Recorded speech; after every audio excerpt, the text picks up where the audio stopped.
نہیں، معاملہ یہ ہے کہ آپ، یہ اہم نہیں ہے کہ آپ کی والدہ واقعی خوبصورت ہیں یا بدصورت ہیں، معاملہ یہ ہے کہ آپ کو برا لگے گا، اس چیز سن کے ہی برا لگے گا، کیونکہ والدہ کے ساتھ ہم نے بدصورتی کا لفظ دیکھا نہیں ہے۔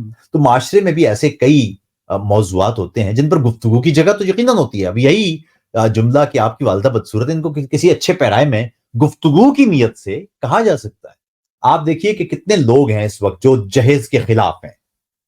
کوئی شخص ایسا پاکستان میں ایک شخص بھی نہیں ہوگا جس سے آپ پوچھیں کہ بھائی کوئی جہیز کوئی اچھی چیز ہے، اور وہ کہے کہ جی بہت اچھی چیز ہے۔ لیکن آپ دیکھیں کہ بیشتر جگہوں پر آپ چاہیں یا نہ چاہیں آپ کو کسی نہ کسی صورت میں جہیز دینا پڑ رہا ہے۔ تو اس نے نیچے لکھا کہ عاطف بھائی آپ ہی تو کہتے ہیں کہ آزادی رائے ہمارا حق ہے، تو کیا آزادی رائے کے حق کے تحت میں آپ کو گالی نہیں دے سکتا؟ میں نے کہا صاحب بالکل آپ کا حق ہے آزادی رائے، آزادی رائے آپ کا فنڈامنٹل حق ہے، اور ہم اس حق میں آپ کے ساتھ کھڑے ہیں۔ دوستو السلام علیکم، میں ہوں عاطف توقیر۔ آج آپ سے ملاقات ہو رہی ہے، لیکن آپ کو یاد ہوگا کہ گزشتہ ہفتے کو ہم نے ڈاکٹر حفیظ الحسن سے آپ کی ملاقات کروائی تھی، اور اس ملاقات میں ہم نے سوال کرنے میں حرج کیا ہے پر گفتگو کی تھی کہ معاشرے میں سوال کی روش اپنائی جائے۔ ڈاکٹر صاحب آج ہماری طرف ہیں تو ہم نے سوچا کہ ایک اور گفتگو کرتے ہیں، سیشن رکھتے ہیں آپ کے لیے۔ کیسے ہیں ڈاکٹر صاحب؟ خیریت سے؟ میں ٹھیک ٹھاک، آپ سنائیں، آپ کیسے؟ بالکل ٹھیک ٹھاک۔ کیسا آپ کو خوش آمدید کہا، کیسا استقبال کیا اس شہر نے آپ کا؟ موسم نے تو ہمیں بہت ہی دغا دی، جسے کہہ سکتے ہیں آپ، آتے ہی سر مڑاتے ہی اولے پڑے۔ تو یہاں پہ اسٹیشن پہ آئے اور یہاں پہ آگے ہمیں اولوں نے استقبال کیا، لیکن آپ کی محبت پہ آپ تک پہنچ گئے۔ کیا بات۔ اچھا ڈاکٹر صاحب آج کیا موضوع درپیش ہے ہمارے؟ موضوعات تو بہت ہیں، سائنس کے حوالے سے سوالات، معاشرے میں آپ سوالات کر سکتے ہیں، اس کے حوالے سے، تاریخ کے حوالے سے۔ آپ بتائیے کس چیز پر بحث کرنا؟ میں گفتگو ہم چونکہ کر رہے ہیں ممنوعہ موضوعات پہ، تو مجھے لگتا ہے کہ معاشرے کی برداشت پر گفتگو ہونا چاہیے کہ ہم معاشرے میں ایک طرف تو ہمیں معاشرے میں برداشت پیدا کرنے کے لیے کیا کرنا چاہیے، اور دوسرا معاشرے کی جو سینسٹیوٹیز ہیں، معاشرے کی حساسیت، اس کا خیال بھی کیسے رکھنا چاہیے۔ گفتگو کرتے ہوئے اگر آپ شتر بے مہار ہو جائیں، آپ کو یہ احساس ہی نہ ہو کہ آپ کے ہاں آس پاس جو لوگ ہیں ان کے جذبات وابستہ ہیں کسی شے سے، اگر آپ کے جذبات وابستہ ہوں تو یہ امپورٹنٹ نہیں ہوتا، یہ اہم نہیں ہوتا کہ آپ ٹھیک بات کر رہے ہیں یا غلط بات کر رہے ہیں۔ اگر کوئی شخص یہ کہے کہ آپ کی والدہ بدصورت ہیں تو معاملہ یہ ہے، نہیں، معاملہ یہ ہے کہ آپ، یہ اہم نہیں ہے کہ آپ کی والدہ واقعی خوبصورت ہیں یا بدصورت ہیں، معاملہ یہ ہے کہ آپ کو برا لگے گا، اس چیز سن کے ہی برا لگے گا، کیونکہ والدہ کے ساتھ ہم نے بدصورتی کا لفظ دیکھا نہیں ہے۔ تو معاشرے میں بھی ایسے کئی موضوعات ہوتے ہیں جن پر گفتگو کی جگہ تو یقیناً ہوتی ہے۔ اب یہی جملہ کہ آپ کی والدہ بدصورت ہے، ان کو کسی اچھے پیرائے میں گفتگو کی نیت سے کہا جا سکتا ہے، تا وقت ہے کہ آپ کا کوئی اور نازیبا یا نادرست رویہ یا وہ نہ ہو۔ لیکن عاطف بھائی یہ بتائیے کہ یہ سینسیٹیوٹی طے کون کرتا ہے معاشرے میں؟ معاشرے کی اجتماعی سینسیٹیوٹیز ہوتی ہیں نا۔ دیکھیے معاشرہ ہوا میں یا خلا میں کوئی شے نہیں ہے، اس معاشرے کے پیچھے ایک پورا سیاق ہے۔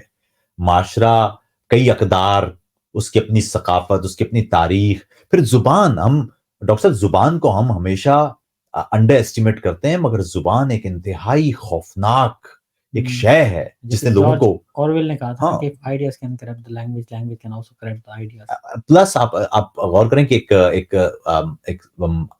اینتھروپولوجسٹ تھے ای ٹی ہال، ان کی کتاب ہے silent language, and there he described the idea of culture۔ وہ یہ کہتا ہے کہ communication is culture and culture is communication, so it means that the major part of your culture is actually dependent on your language, so because you communicate with that, so اب اگر آپ یہ کہیں کہ معاشرے کی سینسٹیوٹیز کون طے کرتا ہے، تو اس کے پیچھے تو ذرا عناصر ہے نا۔ آپ کی زبان ہے، کون سے عناصر ہیں؟ بے شمار۔ آپ کی زبان ہے، آپ کی تاریخ ہے، اس تاریخ میں چھپی ہوئی بہت ساری کہانیاں ہیں، وہ کہانیاں جو آپ کی، جب آپ کسی شخص کو زبان سکھاتے ہیں، ہم نے دیکھا کہ کئی کہانیاں آپ اسے سونپ دیتے ہیں، اسے پتہ بھی نہیں چلتا۔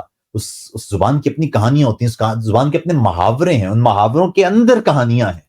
کل پرسوں آپ نے ایک ویلاگ کیا تھا سائنس کے حوالے سے، اور کیا ہمیں کہانیاں بتانی چاہیے، جو کلچرل کہانیاں ہیں ہمیں وہ بتانی چاہیے۔ تو اس میں ایک بڑی آپ نے بات کی کہ آپ کی کہانی میری حقیقت ہو سکتی ہے اور میری کہانی آپ کی حقیقت ہو سکتی ہے۔ تو یہاں پر کیا آپ کو یہ نہیں لگتا کہ ہمارے معاشرے کو اگر حقیقت پسندی کی طرف لے جایا جائے، اور حقیقت پسندی کی اگر میں بات کروں تو ایک جو ہم سائنسی طرز فکر کی طرف لے کر جاتے ہیں، تو انسانوں نے جب ان میں اختلاف آتا ہے انسانوں میں، تو ایک تو سبجیکٹیو ریئلٹی ہو گئی آپ کی کہ آپ کے احساسات کیا ہیں کسی چیز کے حوالے سے، سینسٹیوٹی کیا ہے آپ کی کسی چیز کے حوالے سے، اور دوسری یہ چیز ہوگی کہ ایک فیکٹس ہیں، حقائق ہیں آپ کے سامنے کہ بھائی اس سے تو آپ بالکل ہی انکار نہیں کر سکتے. تو کیا انسانوں نے یا سائنس نے یہ چیز نہیں آپ کو سکھائی، یا حقیقت پسندی آپ کو یہ نہیں بتاتی کہ فیکٹس کے اوپر چلیں، آپ فیکٹس کے اوپر معاشرے کو لے کے جائیں تو پھر سینسٹیوٹی کم ہو جائے گی چیزوں کی؟ درست، لیکن اس کے لیے بھی آپ کو ایک کانٹیکسٹ سے گزرنا پڑے. ابھی آپ نے لفظ استعمال کیا سبجیکٹیوٹی. دیکھیے آپ غور کیجئے کہ جو آپ کی سبجیکٹیو آئیڈیا ہے، سوال یہ ہے کہ کیا وہ آپ کا واقعی سبجیکٹیو آئیڈیا ہے؟ آپ یہ کہتے ہیں مجھے نور جہاں اچھی لگتی ہیں یا مجھے مہدی حسن خان اچھے لگتے ہیں، لیکن آپ کو ایسے ہی اچھے نہیں لگ رہے. آپ کے پیچھے بھی اس سبجیکٹیوٹی کے پیچھے بھی ایک پورا کانٹیکسٹ ہے. آپ نے ان کو سنا ہے، آپ کے دادا یا نانا نے ان کو سنا ہوگا، یا آپ کے والد نے ان کو سنا. ایک خاص بایس اس کے اندر بھی ہوگا جو آپ کے اندر آ گیا ہے، یا آپ نے یعنی کچھ نہ کچھ تو ہے نا. بالکل، تو آپ بایس تو آپ کے اندر آئے گا. تو کانٹیکس، اگر آپ اس کانٹیکس کو دیکھیں تو اس کانٹیکس آپ یعنی سینسٹیوٹی کو سمجھنے کے لیے تدارک دیکھیں نا. تدارک کی بھی اصول یہ ہے ڈاکٹر صاحب کہ تدارک کرنے کے لیے بھی آپ کو وہ چیز سمجھنا ہوگی. آپ بیماری کا اگر علاج کرنا چاہتے ہیں تو آپ کو پہلے بیماری اس کی تشخیص تو کرنی پڑے گی. تشخیص کرنی پڑے گی. مجھے لگتا ہے کہ جو سینسٹیوٹی ہے یہ نہ ایک دن میں بنتی ہے نہ ایک دن میں جا سکتی ہے. اس کا ایک کانٹیکس ہوتا ہے، ہزاروں سال پرانا ہو سکتا ہے. آپ کو یاد ہے سر سید احمد خان نے ایک مضمون لکھا تھا رسم و رواج کے خلاف. آپ ظاہر ہے وہ رسم و رواج کیا ہیں؟ وہ ہماری سینسٹیوٹیز ہیں نا. آپ دیکھیے کہ کتنے لوگ ہیں اس وقت جو جہیز کے خلاف ہیں. کوئی شخص ایسا پاکستان میں ایک شخص بھی نہیں ہوگا جس سے آپ پوچھیں کہ بھائی کوئی جہیز کوئی اچھی چیز ہے اور وہ کہے کہ جی بہت اچھی چیز ہے. لیکن آپ دیکھیں کہ بیشتر جگہوں پر آپ چاہیں یا نہ چاہیں آپ کو کسی نہ کسی صورت میں جہیز دینا پڑ رہا ہے. ہم سب جانتے ہیں کہ غلط کام ہے لیکن پھر بھی ہو رہا ہے. لیکن وہ اس کو کیا ہم رسم و رواج کو ریچولز کہہ سکتے ہیں؟ رسم و رواج کا ایک خاص حصہ ہوتا ہے جو ریچول بن جاتا ہے اور پھر اس کے اندر پھر وہ نظریات بھی شامل ہو جاتے ہیں آپ کے. ظاہر ہے تو پھر وہ سینسٹیوٹی ان نظریات کے ساتھ بھی آ جاتی ہے آپ کی. درست. اچھا ایک اور چیز جو وہ یہ ہے کہ پچھلی صدی کے جو ٹیبوز تھے آج کی صدی کے وہ نارمز ہیں. ٹھیک ہے یعنی کہ پرانے زمانے میں جو لوگ جس چیز کو برا سمجھا جاتا تھا آج کے زمانے میں وہ ایک عام سی بات ہے آپ کی. بالکل ٹھیک. تو سینسٹیوٹی آپ کی وقت کے ساتھ بھی تبدیل ہوتی ہے اور سینسٹیوٹی کا تعلق اخلاقیات کے ساتھ بھی ہے. درست ہے بالکل ٹھیک ہے. اور جب لوگ یہ کہتے ہیں کہ اخلاقیات کا پیمانہ آپ کا کوئی نظریہ طے کرے گا تو پھر وہاں پہ مسئلہ آئے گا کہ وہ ایک اسٹیٹک ایک چیز آ جائے گی اس کے اندر. لیکن ہم کیونکہ اخلاقیات انسانوں کے ساتھ وابستہ ہیں اور انسان اس زمان و مکان کے اندر موجود ہیں اور زمان و مکان کا تغیر ہو رہا ہے تو اسی کے ساتھ ساتھ اخلاقیات کے پیمانے بھی تبدیل ہوں گے اور پھر سینسٹیوٹی کے پیمانے بھی تبدیل ہوں گے. تو میرے خیال سے لوگوں کو شاید یہ چیز بھی سمجھنے کی ضرورت ہے کہ یہ جو اخلاقیات کا پیمانہ ہے یہ تبدیل ہوتا رہتا ہے. بالکل ہوتا رہتا ہے. لیکن دیکھیے میں ابھی اگلی جو ہماری بیٹھک ہوگی میں ویلاگ میں اپنے دوستوں میں نے اپنے فیس بک کے پیج پر بھی وہ پوسٹ کی صورت میں لگایا کہ ہم اگلی گفتگو کریں گے مذہب اور اخلاقیات. یعنی بہت سارے دوست ہمارے سمجھتے ہیں کہ مذہب کی بنیاد وہ اخلاقیات دینا ہے جس کی ہمیں ضرورت ہوتی ہے مثال کے طور پر. لیکن کیا یہ درست ہے؟ کیا اخلاقیات کا منبع مذہب ہی رہا ہے؟ کیا ان باقاعدہ مذاہب سے پہلے انسان اخلاقیات کے بغیر رہ رہے تھے؟ اور اس سے بھی زیادہ خوفناک بات ڈاکٹر صاحب کچھ دن پہلے میں ایک ٹی وی پروگرام میں تھا اور ایک مولوی صاحب تھے اور ہم بات کر رہے تھے بچوں کے ساتھ زیادتی، جنسی زیادتی پر. تو انہوں نے فرمایا کہ عاطف صاحب ہمارے مذہب نے ہمیں منع کیا ہے کہ ہم بچوں کے ساتھ جنسی زیادتی نہ کریں، یہ بالکل منع ہے. تو میں نے کہا تو یہ تو، اور اس وقت میں نے تو بات نہیں کی لیکن یقین کیجیے میں اندر ہی اندر کام کیا ڈاکٹر صاحب. میں نے اس جملے پر میں کام کیا کہ خدا نہ خواستہ اگر مذہب نے منع نہ کیا ہوتا تو پھر یعنی آپ بچوں کے ساتھ جنسی زیادتی اس لیے نہیں کر رہے کہ آپ کو مذہب نے منع کیا. اگر مذہب نے منع نہ کیا ہوتا اس کا مطلب کہ اگر مذہب کچھ معاملات میں آپ کو منع کرنا بھول گیا ہے تو پھر کیا ہوگا؟ تو میرے خیال میں یہ بالکل ہے. اور جیسے آپ نے بات کی نا کہ اخلاقیات کا منبع کیا ہے، میرے نزدیک اگر میں آپ کو اپنی رائے دوں اخلاقیات کا منبع، بہت سے لوگ اس چیز سے شاید ایگری نہ کریں وہ یہ ہے کہ آپ نے کل یعنی جو پرانے زمانے میں جو کلچرز ہوا کرتے تھے، تہذیبیں ہوا کرتی تھیں، وہ یہ دیکھتی تھی کہ انہوں نے اپنے پورے معاشرے کی بقا کس طرح سے رکھنی ہے، قائم رکھنی ہے. تو وہاں پر آپ کے وہ اخلاقیات کے پیمانے بھی آ جاتے تھے. اب ایک رول ہے، گولڈن رول آپ کا، وہ یہ کہ ریسیپروکیشن کا رول ہے کہ آپ میرے ساتھ جو برا کرو گے تو میں نہیں چاہوں گا کہ میرے ساتھ بھی وہی برا ہو جو آپ کے ساتھ ہو رہا ہے. تو یہ ایک پرنسپل ہے اس کا کہ آپ نہیں چاہو گے کہ قتل آپ کو پسند نہیں ہے کسی کا کرنا، تو آپ خود بھی تو قتل نہیں ہونا چاہو گے نا. تو یہ ریسیپروکیشن ہے. آپ یہ نہیں چاہو گے کہ آپ کے ہاں ڈکیتی ہو، چوری ہو، تو آپ دوسرے کی بھی نہیں کرو گے. تو معاشرہ اس توازن کے اوپر رہے گا نا. نہیں وہ تو ٹھیک ہے، لیکن تو یہ بقا کا ایک تصور تو آ جاتا ہے نا. ٹھیک ہے، لیکن ماضی ایک درست بات ہے. ماضی میں جو اخلاقیات کی آغاز ہے یا ابتدا ہے، اس میں ایک چیز بہت اہم ہے. دیکھیے جو یہ باقاعدہ مذاہب ہیں، جو اسٹرکچرڈ ریلیجنز ہیں اور اسٹرکچرڈ جو آئیڈیاز ہیں، اس سے بھی بہت پہلے انسان تو رہ رہے ہیں اور انسان کو سروائیو کرنا تھا.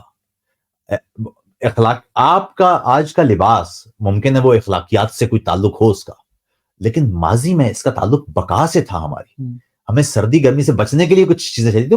معاشرے کا جو ماحول تھا، اس کا جو ماحول کی وجہ سے جو اس کا کلچر بن رہا تھا، پھر اس کی شناخت بہت عام تھی. آپ کو یہ بتانا ہے کہ میں اس قبیلے کا ہوں اور وہ فلاں قبیلے کا ہے، اس کے لیے آپ چیزیں چینج کرتے تھے، طے کرتے تھے. وجہ میں جو کہتا ہوں نا، وہ یہ کہتا ہوں کہ اخلاقیات ماضی میں اس کلچر یا اس معروضی حالات کے مطابق لوگوں نے وہ کچھ چیزوں کو، کچھ رولز کو گھڑا جسے آپ اخلاقیات کہتے ہیں. ان میں بہت ساری چیزیں جو کہ فنڈامنٹل ہیں، جو کہ انسانی جان سے ریلیٹڈ ہیں، ٹھیک ہے.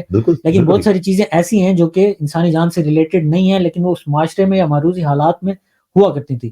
جیسے میرے ایک دوست تھے، وہ بھارت کے تھے، وہ مجھے بتا رہے تھے کہ یہاں پر گائے کا گوشت نہیں کھاتے تھے کیونکہ موسم اس قدر گرم ہوا کرتا تھا کہ وہ گائے کا گوشت ہے وہ سڑ جاتا تھا. اب یہ ان کی تھیوری ہے، مجھے نہیں پتا کہ اس چیز میں کوئی حقیقت ہے یا نہیں ہے. اسی طرح سے عرب ممالک میں ماحول کس طرح سے ہوا کرتا تھا، وہاں پہ لوگوں کی خوراک کس طرح سے ہوا کرتی تھی، تو وہ چیز ایک چیز بن کے آ گئی، آپ کی رولز کے اندر بن کے آ گئی اس معاشرے کی بھلائی کے لیے. لیکن آج ہم یہاں پہ 21ویں صدی میں جو بیٹھے ہوئے ہیں، اور ہمیں یہ پتہ نہیں ہے کہ پرانے زمانے میں وہ کیا وجوہات تھیں جس کی وجہ سے یہ چیز ہمارے سامنے، یہ رول ریٹن آ گیا ہمارے سامنے. تو آج اگر ہم اس چیز کو وہ کریں تو وہ تو ہم صرف ایک ریچول کے طور پر. درست ایسے ہی ہے. آپ کے یہاں یاد رکھیے گا کہ جو آج آپ کر رہے ہوتے ہیں وہ آپ کی اگلی نسل کے لیے ثقافت ہوتا ہے، اس سے اگلی نسل کے لیے وہ رسم ہوتا ہے، اور اس سے آگے پھر وہ ایک ریچول ہوتا ہے، وہ ایک قدر ہوتا ہے، وہ آپ کے معاشرے کی اقدار میں ایک اضافہ ہو جاتا ہے، ایک کمی ہو جاتا ہے، اور وہ اس کے ساتھ آپ کی پہچان جڑ جاتی ہے.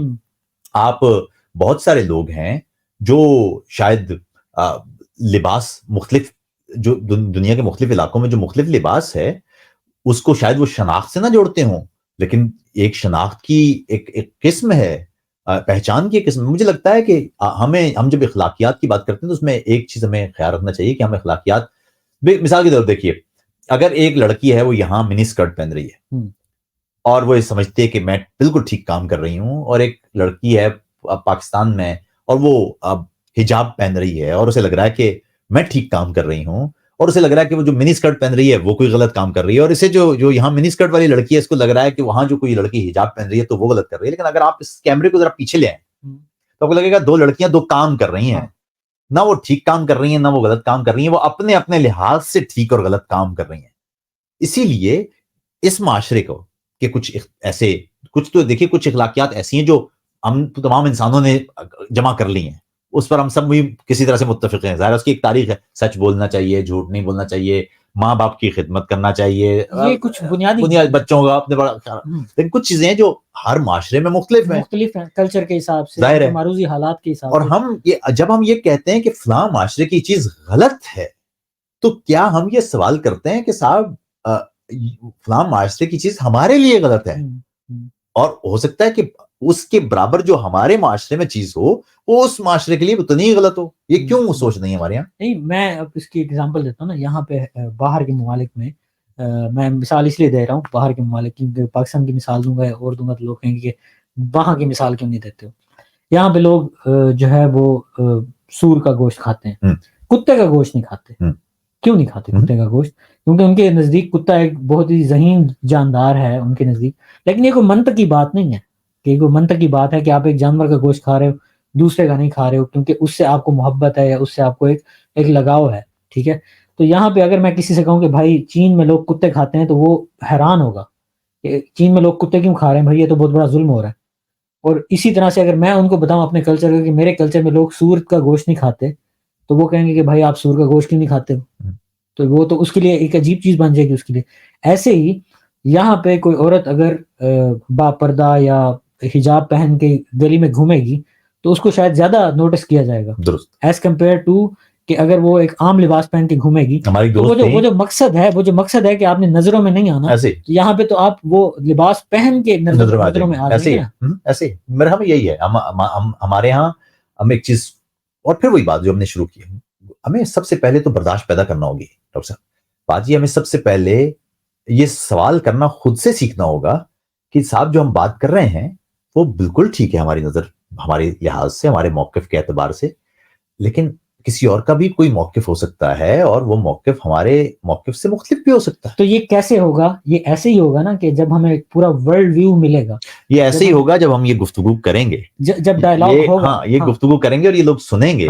ان میں سے بہت سارے لوگ ہوں گے جو کہیں گے کیا بکواس کر رہے ہیں یہ لوگ بھائی، یہ کیوں اپنا مغربی ایجنڈا ہمارے اوپر نافذ کرنے کی کوشش کر رہے ہیں. ہاں ان کو کسی نے پیسے دیے ہوں بھائی، بغیر پیسوں کے تو یہاں کوئی کام نہیں کرتا نا، ان کو کسی نے کوئی پیسے دیے ہوں گے، یا میرے خیال میں ہمیں لگتا ہے کہ یہ کوئی ایجنٹ ہے، یہ ہمارے کیا وہ ہماری عظیم تر ثقافت کے اوپر کوئی یلغار ہے، سازش کا. اچھا یہ ایک بہت بڑا مسئلہ ہے کہ یہ دیکھیے نا کہ ہمیں اس قدر وہ کیا کہتے ہیں شیلز میں یا خوز میں ڈھال دیا گیا ہے کہ ایک بندہ، میں نے اس دن بات کی کہ پاکستان میں کوئی اگر بندہ سچ بولے تو کیا وہ کافر یا غدار ہی ہوگا. اس کا مطلب ہے کہ یہ خاصیت کیا کافروں اور غداروں کی ہے کہ وہ سچ بول سکیں. ہمارے ہاں لوگ نہیں بول سکتے. میں نے تو لکھا تھا ڈاکٹر صاحب کہ اگر آپ دیکھو پاکستان میں نا محب وطن اور غدار بڑا قریب کا معاملہ ہے، یعنی کمال کا معاملہ ہے. ایک منٹ میں آپ کچھ چینج بہت فائن لائن ہے. میں نے لکھا تھا کہ اگر آپ یہ کہتے ہیں کہ پاکستان حالت جنگ میں ہے یا پاکستان نازک دور سے گزر رہا ہے، جو کہ ہمیشہ سے گزر رہا ہے، تو آپ محب وطن ہیں. لیکن اگر آپ نے کہا کہ پاکستان حالت جنگ میں کیوں ہے یا پاکستان نازک دور سے کیوں گزر رہا ہے، تو آپ غدار ہیں. تو یہ تو ہو رہے گا. لیکن آپ یاد رکھیں نا کہ جس معاشرے میں ہم بیٹھے ہیں، اس معاشرے میں ڈاکٹر صاحب پوپ ہوا کرتا تھا، خدا ہوا کرتا تھا معاشرے میں. پوپ معاشرے میں نہیں ہوا کرتا تھا، پوپ معاشرے سے باہر ہوا کرتا تھا، معاشرے کی ہائرارکی میں تھا ہی نہیں. پہلے خدا ہوتا تھا، خدا کے نیچے سینٹس اور اینجلز ہوتے تھے، اس کے نیچے ڈیولز ہوتے تھے، پھر کنگ ہوتا تھا، کنگ کے نیچے رائلز ہوتے تھے، نوبلز ہوتے تھے، کامنرز ہوتے تھے، اسٹرکچر ایک پورا نیچے تک، پتھر تک، قیمتی پتھر بھی ہوتے تھے. کون سا پتھر اس پتھر سے اوپر ہوگا، کون سا پتھر اس پتھر سے اوپر. باقاعدہ ان کو اجازت لینی پڑتی تھی چرچ سے کہ ہم یہ فصل اگائیں یا نہ اگائیں، یہاں تک تھا. پھر آپ یہ دیکھیے کہ اس معاشرے میں گفتگو ہوئی. رینیسانس کیا ہے؟ گفتگو ہے معاشرے میں کہ صاحب یہ ایسا کیا ہے کہ ہم پیچھے رہ گئے دنیا سے، یعنی کیا ہے یہاں. بلکہ ایسی گفتگو بھی رہی ہے کہ جب یونانی معاشرہ تھا تو ہم دنیا کے لیڈرز تھے. ہمارے ہاں سقراط اور بقراط پیدا ہو رہے تھے، افلاطون اور ڈیموکریٹس پیدا ہو رہے تھے، ہمارے ہاں پروٹاگورس پیدا ہو رہا تھا. پھر یہ کیا ہوا ہے؟ تو انہوں نے کہا جی ایک چیز مسنگ ہے، سوال. آپ کے سوال غائب ہو گیا. اور سوال غائب کیوں ہوا ہے اس کی آپ یہ دیکھیے کہ اس معاشرے میں اگر آپ آئیں، اس معاشرے میں آئیں تو یہاں پر ریاست کا کسی ایک گروہ کے سر پر ہاتھ نہیں ہے، ایک بیانیہ نہیں ہے. پہلے ہوا اور دیکھیں نا کیا حالت نہیں ہے. آپ یہ دیکھیے آج اگر میں یا آپ اس بیانیے کے خلاف کوئی بات کرتے ہیں یا اس عوام کے جو ایک سوچ بن چکی ہے تو سوچ کے خلاف اگر بات کرتے ہیں اگر ہم تو ہم بات نہیں کر سکتے. ہمارے پاس وہ اسپیس نہیں ہے کہ ہم اس پہ بات. ایسا ہی ہے. آپ یہ دیکھیے ڈاکٹر صاحب کہ مارٹن لوتھر وہ ایک ماننے والا کرسچن تھا، یعنی ماننے والا ایک پکا کرسچن تھا. وہ کیتھولک کرسچن تھا، کیتھولک گھرانے میں پیدا ہوا تھا. اس نے کہا کیا؟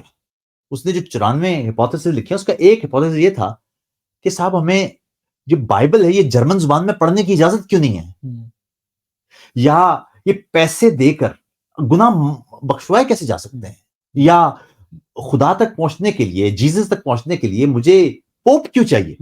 یہ کوشچن تھا اس کا جواب بھی دیا جا سکتا تھا.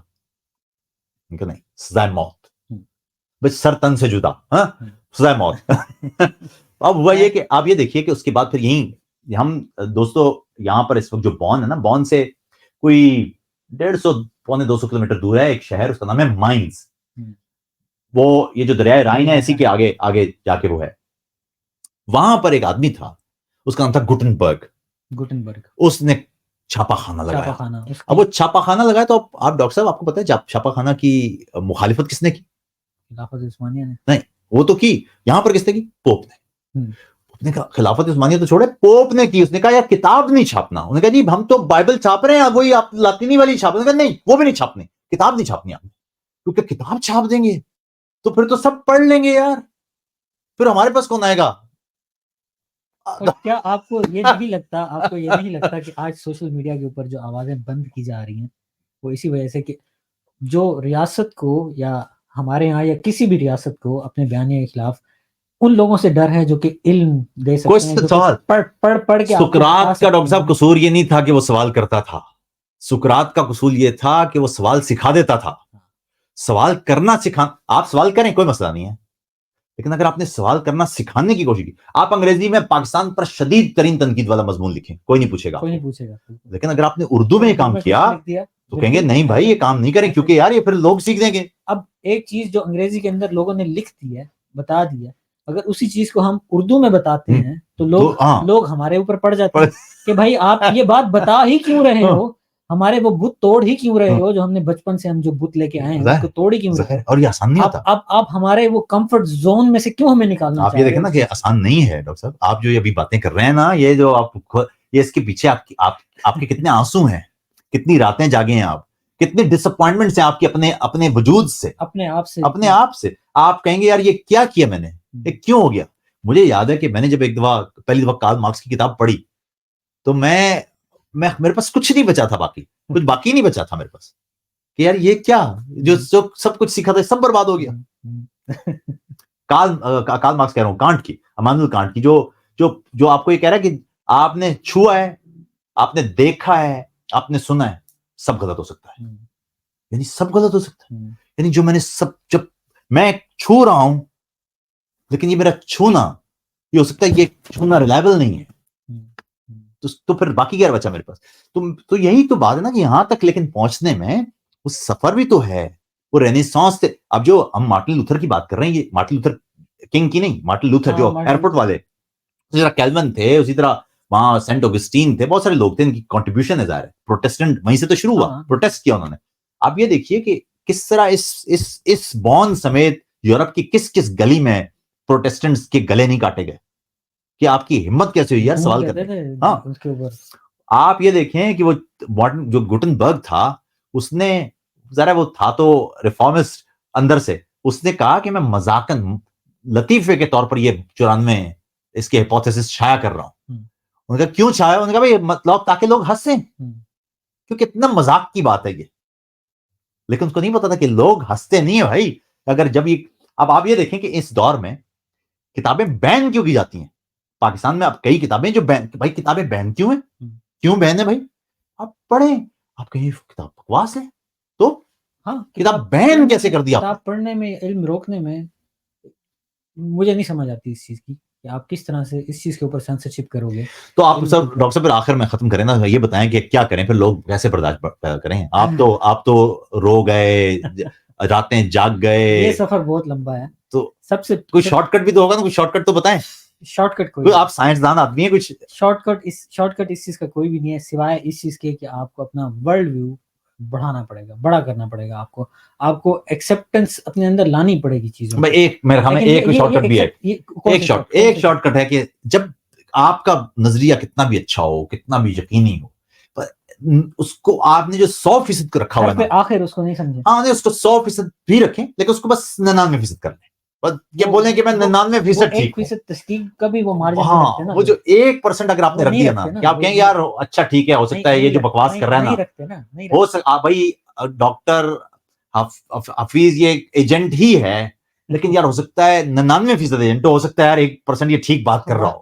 ہاں, معذرت, ہمارے یہاں جو مسئلہ ہے نا وہ یہ ہوتا ہے کہ آپ کسی کے خلاف یا اپنی پسند کی بات کے خلاف کسی بندے سے سن لینا کوئی بات, تو وہ آپ کا ہمیشہ سے ہی دشمن بن جاتا ہے. مطلب ایک بات ہی اس کی جو ہے وہ آپ کو دشمن بنا دیتی ہے. تو اب آپ سے بس دوستوں درخواست یہ کرنا ہے کہ آپ اپنے جو آپ کا پرلطف علاقہ ہے جس کو کمفرٹ زون ڈاکٹر صاحب کہہ رہے ہیں آپ وہ جاری رکھیے، لیکن ایک بس تھوڑا سا خیال رکھیے سیکھنے کی نیت سے، وہ یہ کہ ہو سکتا ہے شاید چلو 10% نہیں 1% یا 0.1% یہ چانس رکھیں کہ جو بھی آپ کا نظریہ ہے، جو بھی آپ کا تصور ہے، ہو سکتا ہے اس میں بہتری کی گنجائش ہو سکتا ہے جو آپ نے کنسیو کیا ہو وہ شاید نہ ہو سکتا ہے جو سامنے والا بندہ بیٹھ کے جو بکواس کر رہا ہے نا، وہ جو ایجنٹ ہے، جو پتہ نہیں کون سا غدار ہے، ہو سکتا ہے یار وہ بات ہی کر رہا ہو،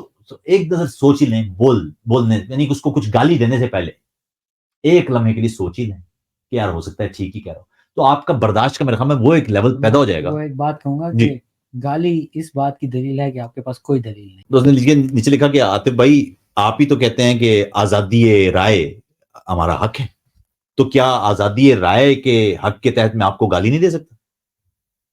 میں نے کہا صاحب بالکل آپ کا حق ہے آزادی رائے آپ کا فنڈامنٹل حق ہے، اور ہم اس حق میں آپ کے ساتھ کھڑے ہیں، یہ تو معاملہ ٹھیک ہے۔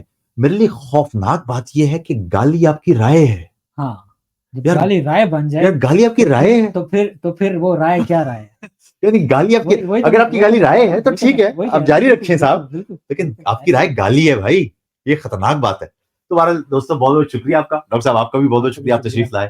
امید ہے کہ ہم دوبارہ سے اسی طرح اگلے ہفتے کو بیٹھیں گے۔ ڈاکٹر صاحب اپنے گھر پر ہی ہوں گے اس وقت، میں اس وقت غالباً دبئی میں ہوں گا، لیکن ہاں میں تو آپ دبئی کے جتنے بھی دوست ہیں وہ سمجھ لیں کہ میں یکم سے وہیں 1, 2 اور 3 کو جاوید اختر کے جو ہمراہ ہمارا جو تحبیب فیسٹیول ہے، طارق فیضی ہمارے بھائی وہ کروا رہے ہیں، عمدہ فیسٹیول ہوگا، اس میں پاکستان، ہندوستان اور دنیا بھر سے شعراء، ادیب، فنکار آ رہے ہیں، 5 مختلف زبانوں کے لکھنے والے اور گائک وہاں پہنچ رہے ہیں، اردو، ہندی، انگریزی، عربی اور ملیالم زبانوں کے چیدہ لوگ وہاں ہوں گے۔ امید کرتے ہیں کہ دبئی اور نوا کے علاقے کے لوگ، شارجہ اور عجمان وغیرہ کے دوست، ہمارے ابوظہبی کے بھی دوست وہاں آئیں گے اور ہماری آپ سے ملاقات ہوگی۔ میں اس فیسٹیول کے کچھ دن بعد تک رکوں گا وہاں پر، تو جو افراد بھی وہاں ملاقات کرنا چاہیں وہ ضرور آ جائیں۔